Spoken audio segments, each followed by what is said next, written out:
दिनैहाय जोङो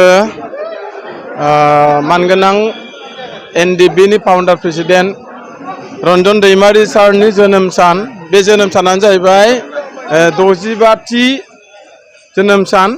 बे 65थि जोनोम सानखौ लानानै दिनै जों इउनिटि फराम एक्स एनडिबिआ जोंनि इउनिटि फराम एक्स एनडिबिनि मोनफ्रोमबो जिल्लानि सिङाव थानाय जिल्लानि दैदेनगिरिनिफ्राय लानानै मिरु इउनिटि फराम दैदेनगिरिफोरखौ लानानै दिनै बे रन्जन दैमारी सार मानगोनां प्रेसिडेन्ट डिआर नाब्ला सारनि जोनोम सानखौ लोब्बा लानानै बार्थ मोनसे केक हानो थाखाय दिनै जोङो हाबाफारि लादों। दिनै बियो सारा बिटिआरनि सिङावनो जादों बा सारा आसामावनो जादों। बियो मोनसे इउनिटि फराम एक्स एनडिबिनि गाइडलाइन बा बिथोन बायदियै दिनै मावफुंनाय जादों। थिग बेबायदिनो दिनै जोङो नैबे 65थि बार्थडे सेलिब्रेसन फाउन्डार प्रेसिडेन्ट रन्जन दैमारीनि हाबाफारिखौ नैबे सेरफांगुरि बाजारनि नब्लाङावनो दिनै जों बेखौ हाबाखौ मावफुंनाय जादों। नोंनि सोंनायाथ' जोबोद दुखुनांथाव। नंगौ, थांनाय 2020नि 27 जानुवारियाव मोनसे बिथार रेकर्ड जाखांना थांबायमोन। बिथां प्रेसिडेन्ट रन्जन दैमारी सारनि आखाइजोंनो बे एकर्डआबो जाना थांदोंमोन।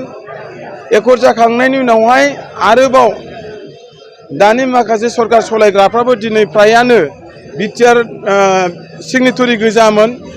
बे सिगनेटरिखौ नोजोर बोनानै जों मिजिंथिदोंमोन बे सरकारा रन्जन दैमारी सारखौ लाबोनायजों लोगोसे 64 लिडार आरो केडार सिबिआइ एनआइआव थानाय गासैबो आरो नेपालाव थानाय भुटानाव थानाय बिथांमोनखौ उदां अख्राङाव लाबोगोन होननानै जों मोनसे बिसास खालामदोंमोन। नाथाय दिनै दुखुनांथाव बाथ्रा, मानगोनां प्रेसिडेन्ट रन्जन दैमारी सारखौहाय दिनैहाय उदां अख्राङाव लाबोनो हायाखै। बे बुस्थुखौ दिनै नोजोर बोनानै इउनिटि फराम एक्स एनडिबिआ बोसोरनैनि उनावहाय जोङो दिनै बेखौ दाखांनायनि उनावहाय दिनै जोङो नारा नाथार आसाम सरकारजों बा बिटिआर सरकारजों बे इउनिटि फराम एक्स एनडिबिआ दिनै प्रेसार होनानै रन्जन दैमारीखौ उदां अख्राङाव लाबोनांगौनि थाखाय, लिडार आरो केडार्सखौ उदां अख्राङाव लाबोनांगौनि थाखाय, रिहेबिलिटेसन आरो एक्सग्रेसियाफोरखौ मावफुंनांगौनि थाखाय, साख्रि बाख्रिनि माखासे मोन्थायखौ मोनफुंहोनो थाखाय दिनै नैबे इउनिटि फराम एक्स एनडिबिआ दिनै 2 बोसोरनि गेजेराव जेसेबां हायो एसेबां दिनै प्रेसार होनानै दिनै जों मावबाय थादों, नाजाबाय थादों। थिग बेबायदिनो आसामनि चिफ मिनिस्टार मानगोनां डक्टर हेमेन्त बिश्व शर्मा सारजोंबो इउनिटि फराम एक्स एनडिबिआ दिनैहाय खेबब्रैसो जों सावरायबाय। दिल्लीयावबो जोङो खेबथामसो जों थांनानै आइबिनि डाइरेक्टर मानगोनां तपन डेका सारजोंबो जों सावरायदों जे बिथांमोना जोबोद मोजां जोंनो मेसेज हरबाय थादों जे रन्जन दैमारीखौ जेरैखि जायाब्लाबो हगारगोन बा गगोन बेखौ जोङो फोथायदोंमोन। नाथाय दाख्लैनि माखासे हियारिंआव जानानै थांनाय बे हियारिंआव जोङो मोजां फिथाइ मोनाखै। दा बे हियारिंआ रिजेक्ट जाना थादों। बेनिखायनो जों आरो मोनसे थांखि लादों बा आसामजों सरकारजों जों सावरायबावदों रन्जन दैमारी सारनि माखासे हियारिंखौ रिपिट खालामनो थाखाय जोङो माखासे खामानि मावबाय थादों आरो आसाम सरकाराबो जोंनो मोनसे मेसेज होदों बिथांनि माखासे हियारिंखौहाय आपडेट खालामनो थाखाय जुन मासनि गेजेरावनो जोङो रिभिउ खालामनाय जागोन। बेनिखायनो इउनिटि फराम एक्स एनडिबिआ रन्जन दैमारीखौ आरो गासैबो एकर्डनि समयसाखौ मावनो थाखाय दिनै जोङो नाजाबाय थादों। दिनै नैबे रन्जन दैमारी सारनि जोनोम साननि गेजेरजों जोङो खावलायदों आसाम सरकार आरो भारत सरकारखौ आरो बिटिआर सरकारखौ एकर्ड जाखांनायनि उनावहाय रन्जन दैमारीखौ जेरैबाबो हगारनांगौ। हगाराब्ला बियो जोंनि इउनिटि फराम एक्स एनडिबि हिसाबै बा बारग' एक्स एनडिबि हिसाबै जोङो बिराद दुखु थागोन। आरो मोनफ्रोमबो आफादफ्रा दिनै एकर्ड जाखांनायनि उनावहाय दिनै बेफोरबायदि दिनै सिगनेटरिफोरा बेबायदि जेलाव थानाय मोनसे जारिमिनखौ जों नुवाखै।